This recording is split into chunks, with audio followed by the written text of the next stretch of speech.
받으소서. 아버지는 하늘나라의 신비를 혈부지들에게 드러내 보이셨나이다.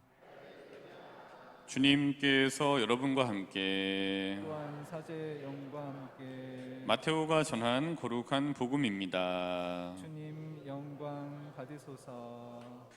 그때 예수님께서 제자들에게 말씀하셨다. 내가 너희에게 말한다. 너희의 의로움이 율법학자들과 바리사이들의 의로움을 능가하지 않으면 결코 하늘나라에 들어가지 못할 것이다. 살인해서는 안 된다. 살인한 자는 재판에 넘겨진다고 옛사람들에게 이르신 말씀을 너희는 들었다. 그러나 나는 너희에게 말한다. 자기 형제에게 성을 내는 자는 누구나 재판에 넘겨질 것이다. 간음해서는 안 된다고 이르신 말씀을 너희는 들었다. 그러나 나는 너희에게 말한다. 음욕을 품고 여자를 바라보는 자는 누구나 이미 마음으로 그 여자와 간음한 것이다. 거짓 맹세를 해서는 안 된다. 네가 맹세한 대로 주님께 해드려라 하고 옛 사람들에게 이르신 말씀을 너희는 또 들었다. 그러나 나는 너희에게 말한다. 아예 맹세하지 마라. 너희는 말할 때 예할 것은 예하고 아니요 할 것은 아니요라고만 하여라. 그 이상의 것은 악에서 나오는 것이다. 주님의 말씀입니다. 그리스도님 찬미합니다. 모두 자리에 앉으십시오. 그 셀피 사이드라는 말이 있습니다. 셀피 사이드라는 말이 뭐냐 하면은, 그러니까 우리가 왜 셀피라고 하면은 자가 촬영, 자기가 자기를 찍는 게 셀카 할 때 셀피라고 얘기를 하고, 그다음에 사이드는 이제 자살이 영어로 수어사이드잖아요. 그러니까 위험한 상황에 자신을 노출해서 이 사진을 셀카를 촬영하면서 위험한 상황에 빠지게 되는 것, 이걸 이제 셀피 사이드. 그래서 왜 뉴스나 이런 거 보시면은 이런 셀피 사이드 사례들을 보시잖아요. 들어가지 마시오. 여기 사망 지역이다. 근데 이 들어가서 굳이 하여튼 들어가서 귀엽고 들어가서 사진을 찍고 사고를 당하는 뉴스들을 아마 들으시게 됐을 겁니다. 근데 그걸 우리가 셀피 사이드라고 얘기를 하는데, 근데 이런 이제 셀피 사이드 같은 경우에는 자기가 좋아서 하는 경우도 있는 것 같고요. 근데 두 번째로는 이제 이 부분을 말씀드리려고 하는데, 자기가 좋아서 하기보다는 이 상황에 이제 지배를 당하는 거죠. 그래서 자기가 요즘은 다들 개인적으로 자기 채널을 운영할 수가 있잖아요. 1인 방송국처럼 내가 원하면은 개설을 하고 내가 생각하는 컨텐츠나 이런 것들을 방송을 통해서 내보낼 수 있는 1인 방송의 시대가 굉장히 자유롭게 할 수 있는 시대에 살아가고 있는데, 이때에 자기 채널의 조회수를 위해서 이제 하게 되는 거죠. 근데 이 첫 번째는 자기가 좋아서 하다라고 하는 거는 셀피 사이드는 아닌 것 같고, 두 번째로 이 조회수 때문에 채널의 인기를 위해서 그 조회수 때문에 하게 되는 거는 일종의 조회수의 지배를 당하게 되는 셀피 사이드의 맥락이 있다, 좀 이렇게 좀 생각이 듭니다. 그리고 특별히 이제 이렇게 채널을 운영하거나 아니면은 뭐 자기 이런 이제 인기가 어떻게 유지하기 위한 어떤 것들을 할 때, 요즘은 타인의 내가 하는 것들이 반응이 좋다 아니면 반응이 나쁘다라는 거를 타인의 평가가 수치화된 세상에 살아가고 있잖아요. 점점 그게 더 많아지잖아요. 그래서 좋아요 눌러주세요, 그다음에 구독 눌러주세요. 이게 타인의 평가가 수치화된 거를 보여주는 거죠. 그래서 저희 본당도 처음에 왔을 땐 100명 정도였거든요, 이 구독자가. 근데 지금은 1250명. 그러니까 1250명이라는 수치화된 타인의 평가, 신자분들의 평가가 이제 거기 있다고 보고, 그다음에 이 미사나 아니면 다른 거를 조회하는 조회수나 좋아요를 누르는 이것들이 굉장히 수치화돼서 나오게 되죠. 아, 요거 좋아하셨구나. 또 요거 많이 보셨네. 저희 같은 경우는 어린이 미사에 나와져 있는 것들을 좀 수치화로 평가된 게 좀 높게 나오는 편이고요. 그러니까 이렇게 본인이 하고 있는 것들이 타인에게 어떻게 평가받고 있는지가 수치화가 점점 많이 되고 있는 세상에 이제 살아가게 됩니다. 근데 이거는 참 민감하긴 한데, 저도 이제 처음에 할 때 이런 수치에 조회수에 엄청 민감하게 되더라고요. 처음에는 그게 아니었는데 나중엔 거기에 지배당하는 상황도 생기게 돼요. 그래서 미사를 하고 나와서 뭐부터 보냐면은 처음에 그 코로나 시기에 딱 나와서 아이고 오늘은 2,000분이 모셨군 이거부터 봐요 와서. 처음엔 그거 상관없다고 했는데 그러고 나서 나중에는 또 가면은 오늘 3,000명? 근데 이제 요게 발전이 되면 어떻게 되냐면은 저하고 비슷한 경쟁자들이 있을 거 아니에요 이걸 하는. 그래서 나중에 가서 나는 이번에 3,000회가 나왔는데 갔더니 저 사람은 5,000회가 나왔네? 근데 어떻게 생각하냐면 내가 쟤보다 나은데 왜 나는 3,000회밖에 안 나오지? 이렇게 하면서 점점 그런 평가들을 스스로 수치화에 익숙해져 가게 됩니다. 즉 조회수에 구독자 수에 아니면 좋아요의 이 수치화된 평가에 좀 지배당하는 상황들이 있게 되더라고요. 근데 이제 그랬을 때는 굉장히 좀 거기에 지배가 되면 지배될수록 어떤 상황에 가냐면은 자기가 없어지는 자기 소멸의 벼랑 끝에 서게 된다 이렇게 좀 보여지는 것 같아요. 왜냐하면 여기에 맞춰서 하려고 하다 보니까. 그러니까 수치화된 평가가 자꾸 거기에 매몰되면은 자기 소멸이라고 하는 벼랑의 끝에 서게 되는 상황에 놓이게 되는 것 같습니다. 그래서 제가 오늘 말씀드렸던 셀피사이드의 핵심은 지배를 당하느냐 아니면 주도적으로 하느냐라는 것에 있는 것 같아요. 우리가 잘 알고 있는 이제 스타라는 말이 있잖아요. 스타라는 사람을 이제 이렇게 표현해 볼 수도 있는 것 같아요. 너라고 하는 대중적인 취향에 되게 특화된 사람들이 이 스타라고 할 수 있죠. 그래서 이렇게 하면은 사람들이 좋아하겠구나라는 촉이 고도로 발달된 사람들, 그리고 그걸 통해서 최고의 경지에 쓴 사람들을 스타라고 좀 표현할 수 있게 되는 것 같아요. 그리고 근데 그 스타가 되면은 거기에 맞는 화려한 보상이라고 하는 것이 이제 따라오게 되는 거죠. 근데 이 스타는 두 가지 스타로 나눠볼 수 있는 것 같습니다. 첫 번째는 기획된 스타, 그다음에 두 번째로는 유니크한 스타, 이렇게 두 개를 나눠볼 수 있는 것 같은데요. 기획된 스타는 다 아시다시피 이미 기획이 짜여져 있어요. 그래서 거기에 딱 맞춰갖고 이렇게 하면 분명히 대중들이 좋아할 테니까 이렇게 맞춰서 이거 이외의 건 하지 마라 하고 하면서 철저하게 전략적으로 짜여져서 나와서 인기를 얻게 되는 스타, 기획된 스타인 거죠. 근데 두 번째로는 유니크한 스타는 그겁니다. 유니크한 스타는 뭔가 짜여진 게 아니에요. 그냥 내가 좋아하는 거를 발산하고, 그다음 내가 좋아하는 거를 표현하고, 그다음 내가 좋아하는 걸 내 방식대로 발산하고 표현하고 이렇게 말을 하고 하다 보니까 대중들이 거기에 열광을 하게 되고 환호하게 되면서 자기도 모르는 사이에 자기 방식대로 해나가는 걸 좋아하는 많은 사람들이 모여서 스타가 되는 사람들이 있죠. 그건 이제 유니크한 스타. 근데 이제 좀 어떤 게 더 행복하느냐, 이제 본인에 따라 개인에 따라 틀리겠습니다만은 더 행복한 스타는 유니크한 스타인 거예요. 내가 하고 싶은 거를 하다 보니까 인기도 얻어. 그다음에 내가 하고 싶은 걸 하다 보니까 인기에 따른 어떤 보상도 있어.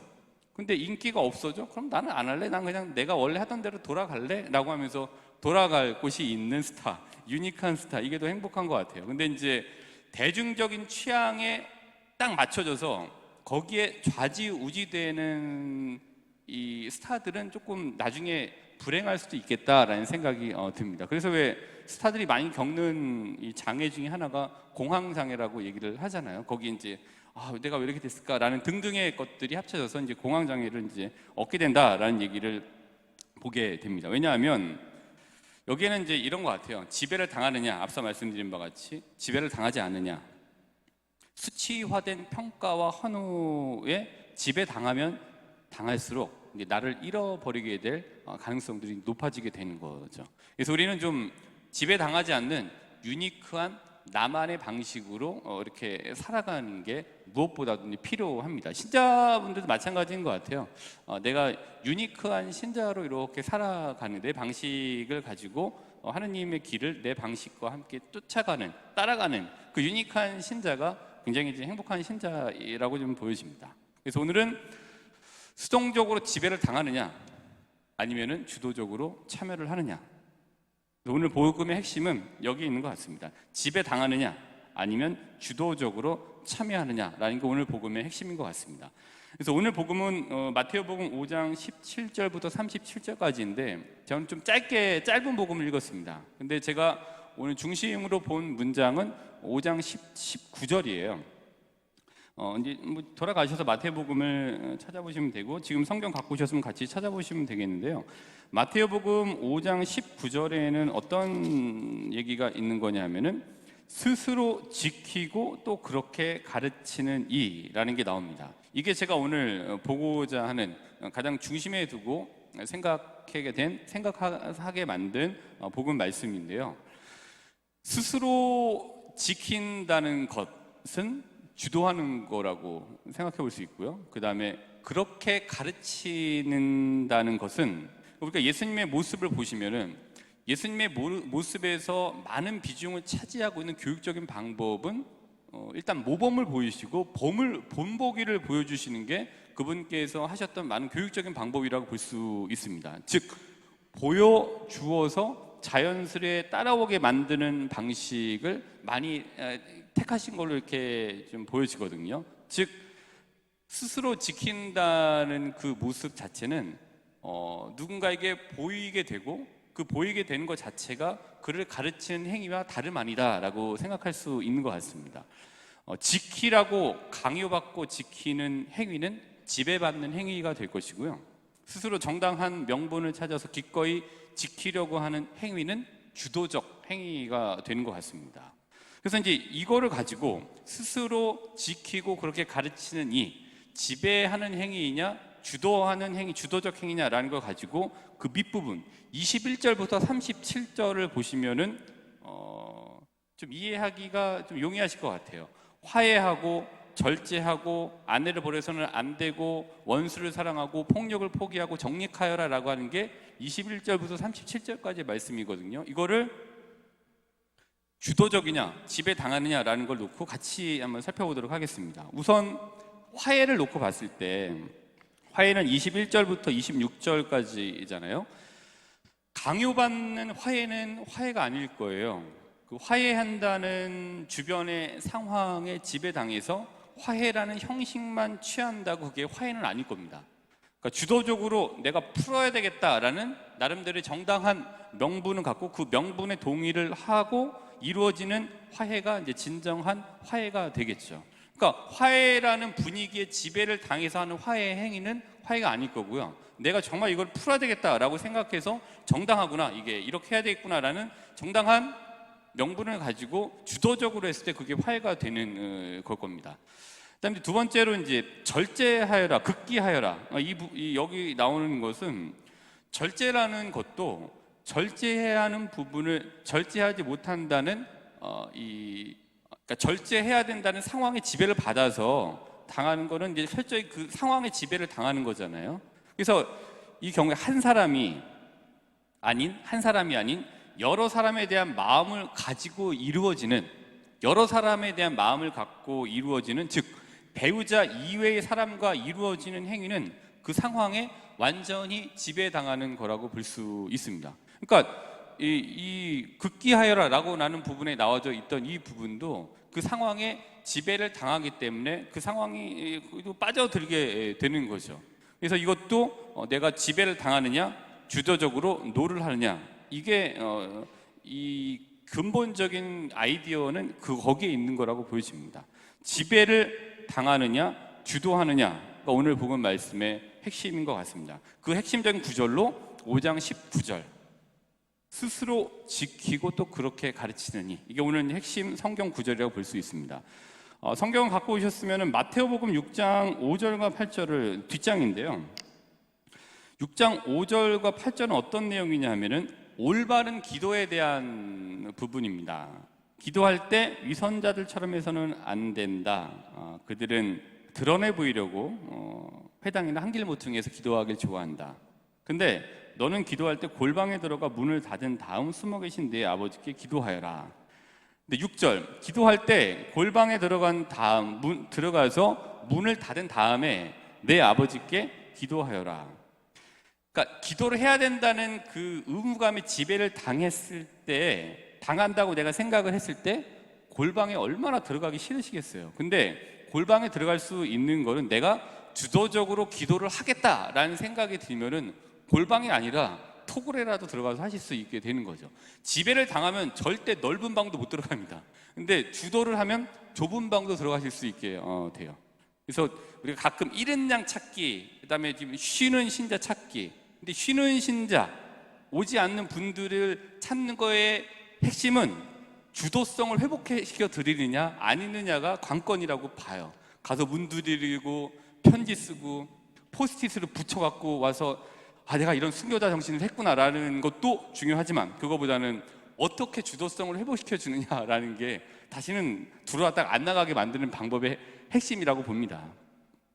숨은 일도 보시는 내 아버지께서 너에게 갚아주실 것이다. 이게 이제 이 말씀을 가지고 주도적으로 기도를 하려고 할 때 좁은 방, 그다음에 골방도 들어갈 수 있게 되죠. 핵심은 집에 당하느냐 아니면 주도적으로 하느냐 거기에 있다고 볼 수 있습니다. 다음 마태오복음 6장 16절부터 18절 다음 페이지인데요. 올바른 단식에 대해서 이야기를 하고 있습니다. 올바른 단식을 할 때 17절을 보면 이렇게 얘기를 하고 있어요. 너는 단식할 때 머리에 기름을 바르고 얼굴을 씻어라. 근데 이거의 핵심은 이거라고 봅니다. 우리가 단식을 해야 한다고 강요받고 집에 바를 때 머리에 기름 바를 수 있으시겠어요? 아니면은 강요받고 있을 때 머리를 감고 단식을 하시겠습니까? 마지못해 그냥 이 시간이 빨리 가기를 바라는 마음으로 잠을 더 자거나 씻지 않고 있는 그런 상황들이 생기게 돼요. 근데 주도적으로 한다고 했을 때는 내가 이렇게 해야지라고 하면서 의관을 정지하고 머리를 감고 머리에 기름을 바르기도 하고 에센스를 바르기도 하고 아니면은 더 깨끗하게 이걸 하겠다라고 하면서 자세를 정비할 수 있게 되는 거죠. 그러니까 머리에 기름을 바르고 얼굴을 씻는 게 문제가 아니라 주도적으로 내가 이 시기는 단식하는 시기이기 때문에 주도적으로 단식에 참여하겠느냐. 지배를 당하면 그 앞에 있는 지포가 엄청 맛있다니까요. 근데 주도적으로 하면은 수라상이 와도 일단 참을 수가 있어요. 왜? 해야 되니까, 주도적으로 해야 되는 거니까. 근데 정말 지배당한다고 하면은 그렇게 맛없어 보이던 것들이 그렇게 맛있어 보일 수가 있겠죠. 안 먹던 과자도 먹고 싶은 생각이 드는 게 지배당할 때 들어가는 것 같습니다. 그래서 지배를 당하느냐, 주도적으로 하느냐. 뒷부분에 또 나오잖아요. 숨은 일도 보시는 내 아버지께서 너에게 갚아주실 것이다. 여기에 정당한 명분을 갖고 주도적으로 할 때 머리에 기름을 바르고 얼굴을 씻고 어떤 그런 의관을 정지하면서 단식에 참여할 수 있는 자세를 바르게 갖출 수 있게 되는 거죠. 문제는 주도적이냐 지배를 당하느냐에 있는 것 같습니다. 마지막으로 마태복음 7장 13절부터 14절을 보면은 좁은 문으로 들어가라 라고 되어져 있습니다. 그럼 13절에 너희는 좁은 문으로 들어가라. 지배를 당한다고 생각할 때 좁은 문이라고 보여지는 저 길로 들어가고 싶으시겠습니까? 그 문 뒤에 더 좋고 더 크고 한 것이 있다고 아무리 말을 해도 당장 지배당해서 지배당하는 수동적인 사람에게 그분이 아무리 넓다고 하더라도 도살장으로 끌려가는 문일 수밖에 없어요. 근데 이제 좁은 문 뒤에 더 넓고 더 좋은 것이 있다라고 하는 확신이 있고 그거를 믿고 있다라면 그래서 주도적으로 그 확신에 따라서 무언가를 하는 분들에게 그 문은 더 이상 좁은 문이지는 않을 거예요. 문제는 지배를 당하느냐 주도적으로 하느냐가 좁은 문과 넓은 문의 차이라고 봅니다. 앞서 말씀드린 바와 같이 기도하기 싫은데 기도하라고 해봐야 국물 같은데 잘 잘라놔도 안 들어갈 거예요. 마찬가지로 내가 하기 싫은데 넓은 문이라고 절로 들어가라고 해도 지배 당한다고 생각하면 뭐 안 들어가겠죠. 근데 좁은 문이라도 내가 여기 들어가야 됐다라고 생각하면 길을 쓰고 들어가게 될 겁니다. 근데 그 뒤에 뭔가 나에게 펼쳐질 하나님께서 마련하신 좋은 것 그리고 더 크고 뭔가 있다라고 하면은 길을 쓰고 들어가게 되게 주도적으로 하게 되면 들어가게 될 거죠. 안 된다고 하는 분들한테는 모든 문이 다 좁게만 보이겠죠. 근데 해보겠다고 하는 분들에게는 모든 문이 그렇게 좁지만은 않게 보일 겁니다. 그래서 이번 한 주간 여러 분야에서 벌어지는 일들에 지배당하지 않고 주도적 행위가 더 많이 이루어지시는 한 주간이 되시면 좋겠습니다. 그리고 특별히 이왕 하기로 한 신앙생활이라면, 이왕 하기로 한 기도라면, 이왕 하기로 한 성경 읽기라면, 이왕 하기로 한 봉사라면 이왕 하기로 한 미사 참여라면 끌려오듯이 끌려가는 것이 아니라 주도적으로 발걸음을 떼는 게 좋을 것 같습니다. 그래서 주도적으로 참여하신 오늘 미사와 또 내가 주도적으로 참여한 봉사를 기억하시면서 다음 주 이 시간 이 자리에서 주도적으로 다시 만나기를 기억하며 오늘 미사 안에서 주도적으로 살아갈 수 있는 성령 하느님의 은총을 청하도록 합시다.